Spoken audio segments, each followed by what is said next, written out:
You don't need to be a bodybuilding champion. You don't need to want to be an action hero or anything like that. If you want to excel in whatever you do, those rules are for you. If you care about your success more than anyone else in the room, I promise you this, you will be successful at some point in time. We never went to school hardly at all because we were bruised up.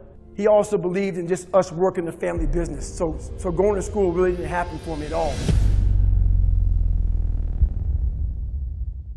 People ask me all the time, what is the secret to success?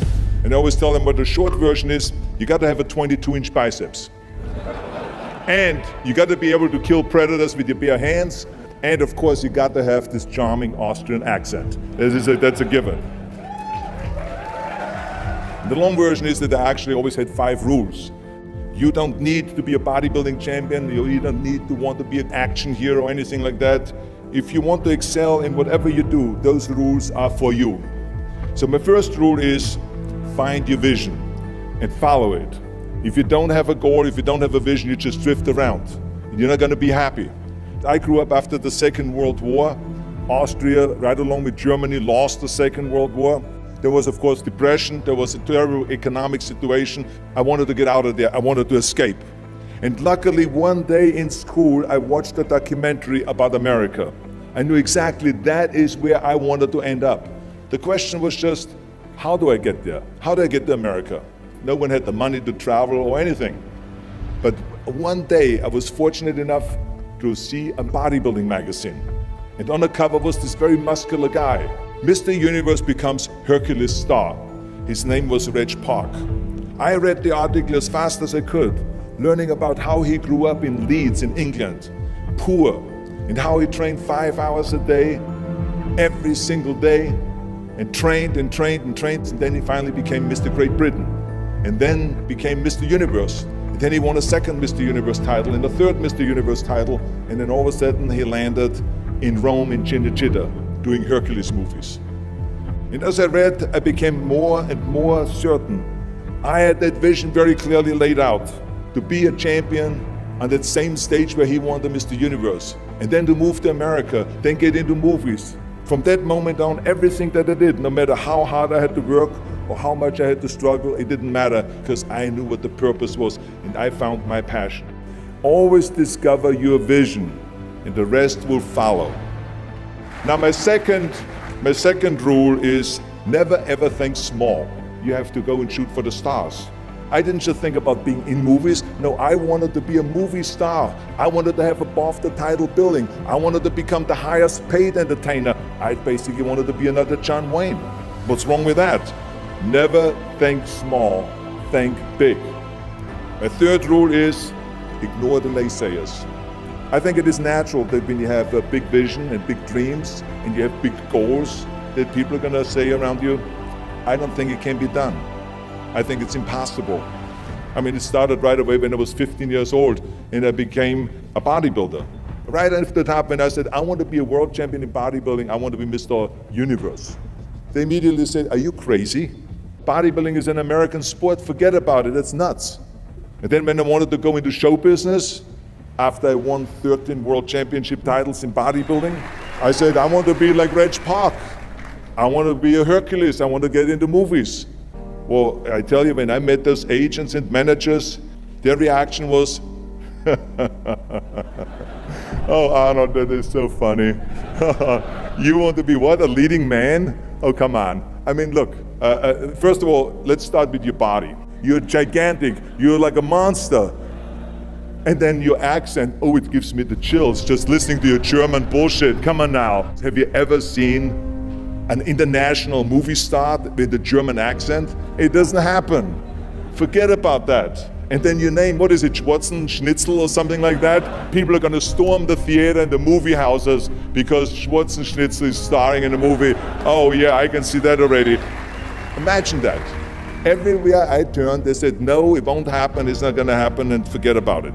Luckily, I did not listen. I started taking acting classes, English classes, even accent removal classes. I ran around all day saying lines like, a fine wine grows on a vine. All of a sudden, I got a little break. All of a sudden, I got a TV show, a little part. then another little pot, and then pumping on and stay hungry. And then, of course, I landed the big role of Conan the Barbarian. So finally, I got the big break. And you know what was so interesting about it was the director said at the press conference, if we wouldn't have had Schwarzenegger with those muscles, we would have had to build one. And then when I did Terminator, James Cameron said, the I'll be back line became one of the most famous movie lines in history because of Arnold's crazy accent, because he sounded like a machine. So as you see, everything that the naysayers said was a liability became an asset. Ignore the naysayers. The fourth rule is work your ass off. You never want to fail because you didn't work hard enough. It doesn't matter in what area you're in. No pain, no gain. Listen, when I came to the United States, I remember that I trained 5 hours a day, every day, and I was managing a construction business, and I was a bricklayer. And I went to college also. And I took acting classes from 8 o'clock at night to 12 o'clock midnight. Every day I did that. Work your butt off. That's what I always believe. No matter what you do, work, work, work. And my fifth and last rule is, don't just take. Give something back. Tear down that mirror that makes you always look at yourself. And you will be able to look beyond that mirror, and you will see the millions and millions of people that need your help. And this is why I tried to take every opportunity that I could to give something back. I started training Special Olympians. I started after-school programs for the most vulnerable children, for inner-city children, to make them be able to say no to drugs, no to gangs, and no to violence. We all can create change, whether it is in our neighborhood or in our local schools, because the bottom line is, it is up to us. Have a vision. Think big. Ignore the naysayers. Work your ass off and give back and change the world. Because if not us, who? If not now, when?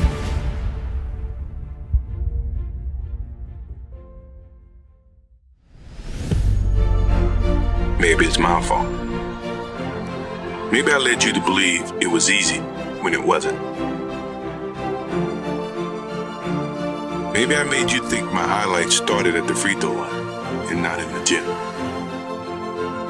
Maybe I made you think that every shot I took was a game winner. That my game was built on flash and not fire. Maybe it's my fault that you didn't see that failure gave me strength, that my pain was my motivation. Maybe I led you to believe that basketball was a God-given gift and not something I worked for every single day of my life. Maybe I destroyed the game, or maybe you're just making excuses.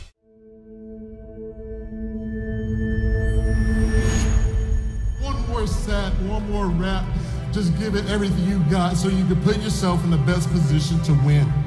When I got into this journey, I was, a little bit bitter because I didn't make it playing Division I basketball, and I was trying to find another outlet.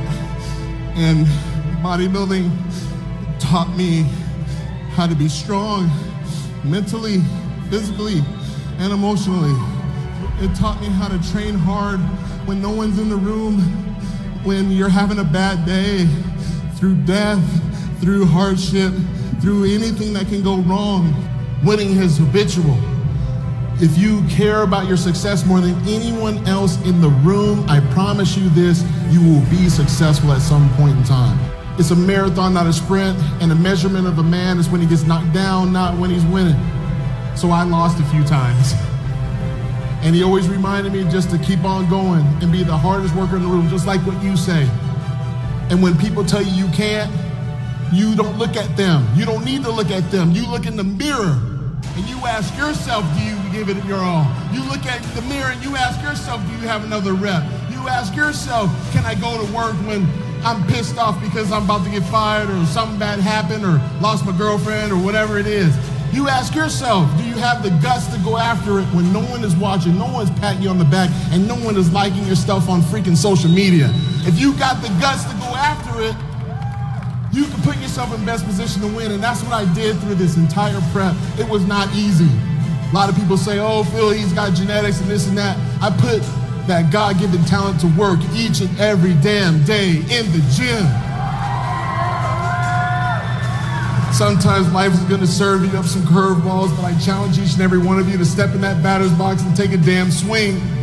Just take a swing.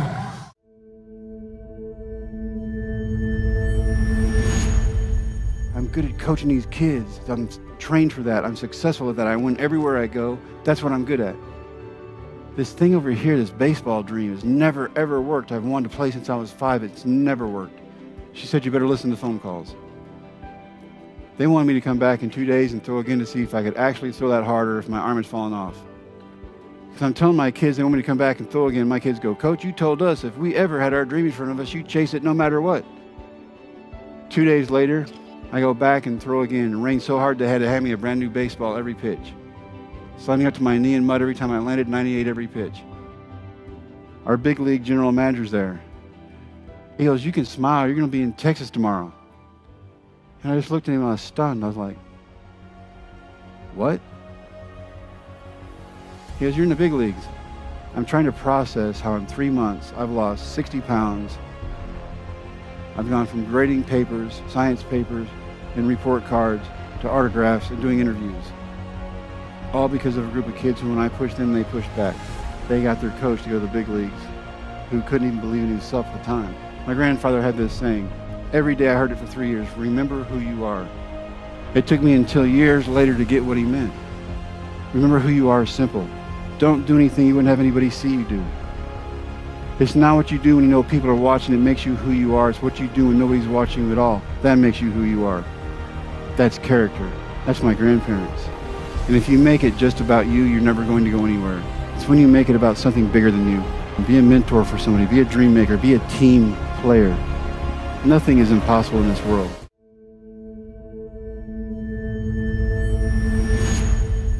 If you don't believe in yourself, then who's going to believe in you? And I think that was one of the benefits of being an athlete that was always overlooked, in my opinion. It forced me to work harder. You know, look, I always try to outwork people, right? That's just how I made my mark. So the game was at 7. I was like, you know what? I'm gonna come to the Staples Center because we're playing. This is when the Lakers had Kobe and Shaq. Okay, this is like the championship Lakers. I was like, you know, I'm gonna get there at 3 o'clock. And I want to make sure I make 400 made shots before I go back into the room, and then I sit in the sauna and I get ready for the game. Who do I see? I see Kobe Bryant, already working out. So once I set my foot across that line, I started working out. And so I worked out for a good hour and a half.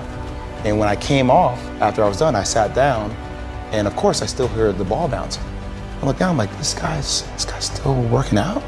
He was working out, like, it looks like he was in a dead sweat when I got here, and he's still going. And it's not like his moves are nonchalant or lazy. He's doing like game moves, you know? I sit there and I unlace my shoes. I'm like, I want to see how long this goes. So I sit out there and watch, another 25 minutes. And he got done. I said, okay, I think I've seen enough. Go play, you know, come back, get in the sauna, get ready for the game. That game, he drops 40 on us, okay? And after the game is over, I'm like, I have to ask this guy. Like, I have to understand, like, why he works like that. Right. So after the game is over, I'm like, hey, Kobe, like, why were you in the gym for so long? He's like, because I saw you come in. and I wanted you to know that it doesn't matter how hard you work, that I'm willing to work harder than you. Wow. You inspire me to be better. Right. And it was the first time I started to see this level of competitiveness where I said, I need to start doing more. Right. Wow. But you never get better if you're not willing to put in the time.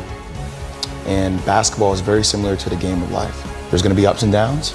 It's not always going to be easy. There are going to be challenges. There's still going to be curveballs thrown at me. But if you put in the work and you constantly put in the work, that's the only way you're going to grow.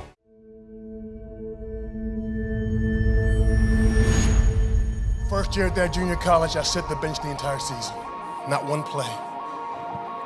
I'm watching all the starters get all the attention. I'm watching the coach literally look over me. I pick up the phone the last game, and I called my mom. I said, Mom, I quit.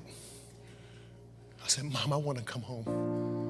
I said, Mom, just give me a bus ticket back to Columbus, 22 hours. I can get a job in the plant. I'm gonna be okay, Mama. My mom said, baby, don't do it. She said, baby, hang in there. She said, Sean, I taught you how to fight. Sean, I taught you how to war. She said, Sean, I taught you how to win. I went back to that junior college, man, and I'm watching TV, 3 or 4 guys in a room. I jump up, it's called a Freudian slip. I said, man, I've always wanted to play Division I in NFL football. And one by one, the guy turned down the TV and he said, Sean, you'll never make it. Sean, you're not strong enough. Sean, you're not quick enough. Sean, you're not even starting now. And I sat down. But when I said the words, play NFL, it connected. It connected with the dream. You might not have nothing around you that validates the dream that's in you. Your friends might not see it. Your family might not see it. Heck, you might not even see it. But when you connect with your dream and you begin to speak your dream, you move into something much, much, much more powerful. It's not creation. It's called manifestation. NFL, that's where I'm going.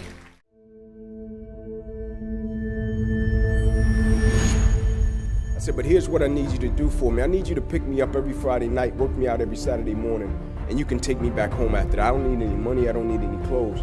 I just need to make it to the NFL so I can help my mother and my grandmother. Can you do that? He said, yeah, I got you. And so he picked me up one Friday night, the first Saturday morning. He shakes me, it's 4 a.m. in the morning.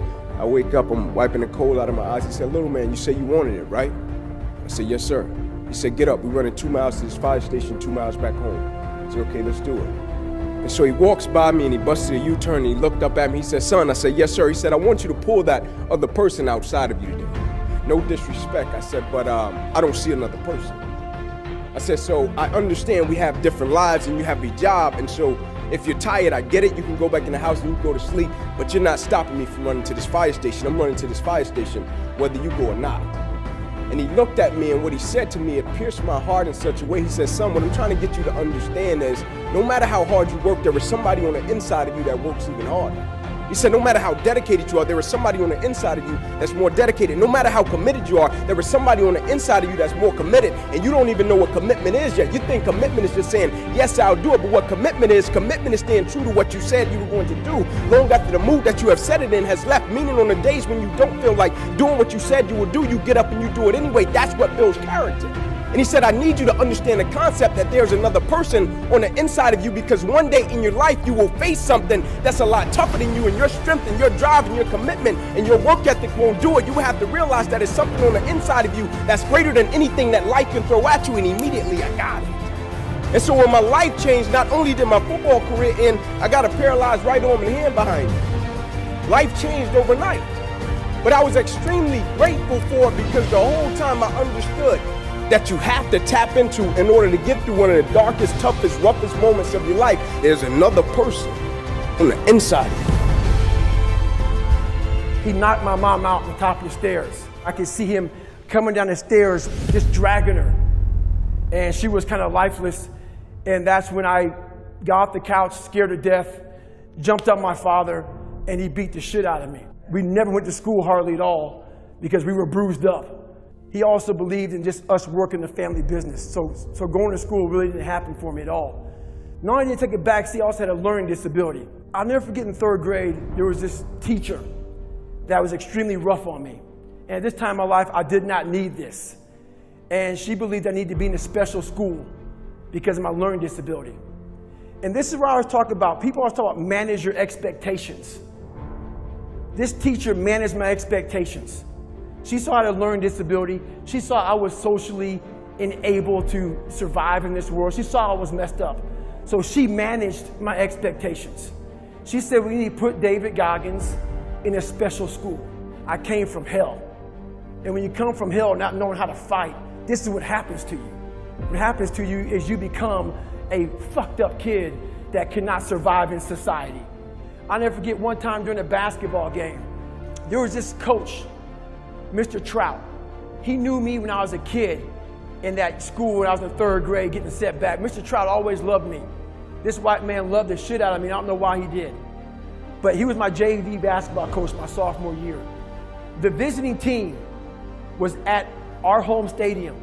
It was at the end of the game, and the visiting team started chanting. I was the only black person in the whole daggone stadium. They started chanting, nigger, nigger, nigger. That's all I remember. At that time in my life, that's all I remember. But now at 42 years old, I can look back on that time with clear eyes and a clear mind and see what Mr. Trout did for me. He went in that locker room where I was crying and upset, and he cried with me. This white man cried with me, but at that time in my life, I didn't see that. All I saw was red. I saw hate. This whole town hated me. Everybody's against me. My mind lost it. And for some reason, I couldn't sleep on my bed. Until this day, I don't know why the floor felt so comfortable. And at 22, 21 years old, I went from 175 pounds to 297 pounds. Fat, out of shape, insecure. I was everything everybody said I was going to be. That's what I was. And it makes you feel like shit. So I got a job spraying for cockroaches at nighttime. Not saying it's a bad job, but I didn't want to do it. So for about 6 months, I went around to your local eatery spraying for cockroaches. This one night I came home, the first thing I do, I walk in my living room, turn the TV on. First thing I do, and then walk back to to take a shower. And I would listen to the TV as I was trying to take a shower. This day changed my life. It held me accountable for what I wasn't facing in life. They're going through Navy SEAL training. And I sat down. I came out of the shower and I sat down. Something brought me back to sit down and watch these guys go through hell. I saw a ton of them quitting, ringing the bell. Ringing the bell means you quit Navy SEAL training. I saw them putting their helmet down. This went on through the whole show. And it finally got to the very end. There was about 15 to 20 guys at the very end. And this one statement changed my life. They were all sitting there in their dress whites. And this CO, this commanding officer, stands up in front of these men. And he looked sharp, and I could tell he stood for something. And he said, we live in a world where mediocrity is often rewarded. These men up here detest mediocrity. When you hear a statement like that, it forces you to think about yourself. I wasn't even fucking mediocre. I wasn't anything. I was at the bottom of the barrel of life. I chose the 4-lane highway for my life, the easy route, the route that has gas stations, the route that has fucking signs that say 20 miles to the next service stop. All this shit. I chose that route. Most of us choose the 4-lane highway. When I was born, there was also a shovel over here in the fucking corner. No one wants to go to the shovel. They want to choose the 4-lane fucking highway. That's the nice route. The shovel means you're gonna fucking hurt. The shovel means you're gonna suffer. The shovel means you're gonna hit rock a lot of time. And we all know what digging through rock is like. When you hit a fucking root, you gotta fucking get some more tools out. If I had no more tools, just a fucking shovel. I was choosing the 4-lane highway. This is when I decided to pick up that fucking shovel that we all decide not to take. I had to make a change in my life. So I said, you know what? I have to join the military. I went on a Navy SEAL training. Became the only person I believe in history to go through 3 Navy SEAL Hell Weeks in 1 year. I completed 2 of them. Hell Week is 130 hours of continuous training. You might get 2 hours of sleep. The first few weeks get you ready for this hard 1 week of training. I had to become obsessed. No matter what was in front of me, I had to figure out a way to overcome it. So when things hit you in life that you're afraid of or you're not good at, the first thing you're going to say to yourself is, why am I here anyway? This isn't for me. The water's too cold. The sun's too hot. I'm getting up too early. Why am I doing this to myself? That's what the normal mind says. I had to start training my mind to think about, how the fuck can I get through this? Not giving myself a way out. Never giving myself, creating a wall around all the fucking ways out in my mind. I had to slowly start to build this fucking wall so my mind knew this motherfucker is not gonna give himself a way out of here. In my first Hell Week, I had a huge setback. I was broken. My legs were broken. I had double pneumonia. I got rolled back to day 1, week 1 of Navy SEAL training. I got through that second Hell Week. During the second Hell Week, I actually broke my knee. I continued to limp around for a couple weeks. I couldn't make it anymore. Got rolled back to day 1, week 1. I'll never forget standing there in front of Captain Bowen. He was the CEO in charge of Navy SEAL training at the time. And he had no mercy on anybody. If he believed in managing your expectations, I wouldn't be here today. He challenged me again. I was challenged my whole life, not by the mindset of managing expectations, by exceeding expectations, not by managing them. I'm standing there with crutches. I'm sitting in his office. He looks at me, he goes, Goggins, this is your last time. We're gonna put you through Navy SEAL training. This will be your 3rd Hell Week in 1 year. We're not gonna put you through a 4th. So this is your last time. I'm sitting there thinking, how am I gonna get through this? I'm badly jacked up. My legs are broken. My knee is messed up. And he goes, you have a couple of months to get better. A couple of months isn't gonna do it. I won't get healed up in a couple of months. But I realized I'm gonna get through this shit. I'm gonna find a way to get through it because why? I put barriers in my mind. So my 3rd Hell Week, I went in there with pretty much, I would put a black sock on first. I would get duct tape. And I duct taped my ankles all the way up to my calf every single morning. And then I put another black sock over it. And what that did, that prevented me from moving my ankle. So I didn't really, I wasn't flexing my shin as much. And I started running with just my hip flexors. In this Hell Week, it was a bad Hell Week. We had a guy die on Thursday morning of Hell Week. I went on to become a Navy SEAL. Greatness is not something that you meet once.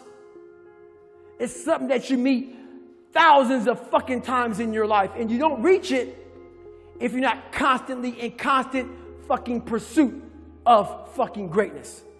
So if my mind were to say right now, I'm great, I just lost. We're gonna grow. We're not gonna triple down on our strengths. We're not gonna do that crap. We're gonna work on our weaknesses so we grow. We need friction to do that. Without friction, there's no growth. Without friction, there's confusion. Confusion is, David Goggins, how did you become who you are today? I put a bunch of fucking friction in my life. And I grew. That's how I did it. You know how you get mentally tough? It's a lifestyle. Instead of hitting that fucking snooze button in the fucking morning and not making your bed, and not cleaning your house, you don't hit the snooze button. You get up. You don't want to go run, you go run. You don't want to go swim, you go swim. You don't want to make your bed, you make your bed. You don't want to clean your house, you clean your house. You don't want to study, you fucking study. That's how you start to callous your mind. So that became my life. If you say you're going to wake up at 4 o'clock in the fucking morning to go run, wake up at 4 o'clock it's going to suck. It's not going to be fun. Do something that sucks every single day of your life. That's how you grow. Embrace the suck.